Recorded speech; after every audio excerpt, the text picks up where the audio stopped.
সাথী ভাবির সাথে রিকশায় চড়েছিলে? আমি আর তোমার সাথে থাকবো না। রাগ করো না সোনা, তোমাকে হেলিকপ্টারে ঘুরতে নিয়ে যাব। সিয়াম, তুমি কি গতকাল সুমাইয়াকে আইসক্রিম খাইয়েছো? আমি তোমার সাথে আর থাকবো না। রাগ করো না সোনা, আমি তোমাকে পিৎজা কিনে দেব। এসো একসাথে হাঁটতে যাই। সুমাইয়া বাইরে আমার জন্য অপেক্ষা করছে। শোন, আমাদের প্রতিবেশী লিমা ভাবি আইফোন কিনেছে। তুমিও কি আমাকে একটা আইফোন কিনে দেবে? তাহলে তো আমাকে দুটো কিডনি বিক্রি করতে হবে। এই শুনো, আমাকে তুমি হানিমুনে কোথায় নিয়ে যাবে? তোমাকে আমি থাইল্যান্ড, সিঙ্গাপুর, মালয়েশিয়া সব জায়গায় নিয়ে যাব। বউ, গতকাল যে টাকা দিয়েছিলাম রাখতে, সেগুলো নিয়ে আসো। আমি সব টাকা শপিং আর মেকআপে খরচ করে ফেলেছি। সিয়াম, তুমি গতকাল পাশের বাড়ির রেখা ভাবির সাথে সিনেমা দেখতে গিয়েছিলে। আমি তোমার সাথে থাকবো না। এই যুগে এসব বড় ব্যাপার না প্রিয়া।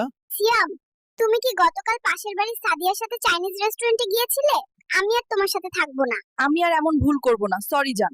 আমার এই বয়সে সাংসারিক চাপ ভালো লাগে না।